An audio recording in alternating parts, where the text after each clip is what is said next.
I'm Jessica Dalcourt for CNET, giving you your first look at the Nokia 808 PureView phone. This is an unlocked phone, but it is available from Amazon in the US. It'll cost you about $700. Now, why would anybody want to spend $700 on this phone? Well, the big draw is the camera.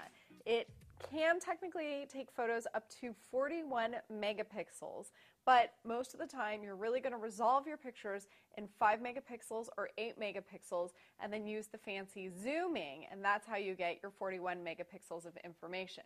So suffice it to say that the pictures on here are pretty amazing, and this is a very unique phone with a very unique camera.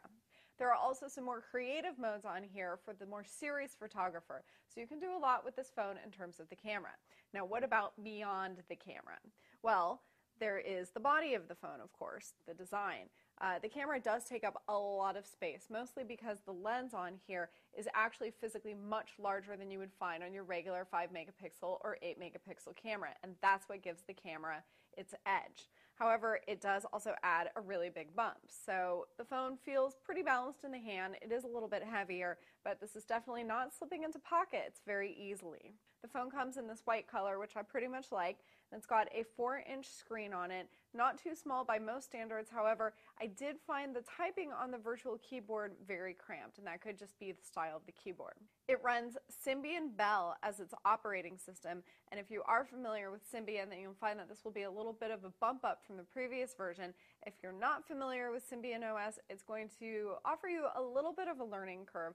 I didn't think it's very hard, but if you're coming from another smartphone operating system and you're using this, it will definitely take some time to relearn what goes where and how everything operates. There are two external features I'm going to call out. The first is this dedicated HDMI out port, which makes it really easy to plug into your TV. The second is that the camera does turn into a very bright flashlight when you pull and hold down on the screen unlock button on the side.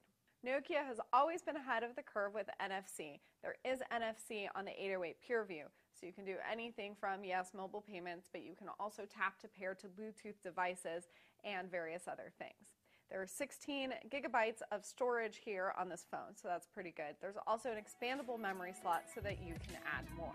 Most people, I think, will be interested in the PureView because of the camera, and it is quite unique. But unless you're a Symbian diehard, and unless you have $700 laying around for an unlocked phone on an operating system that you're not familiar with, then I would skip this one. It is a pricey but very fascinating experiment. I'm Jessica Dalcourt for CNET. This is the Nokia 808 PureView.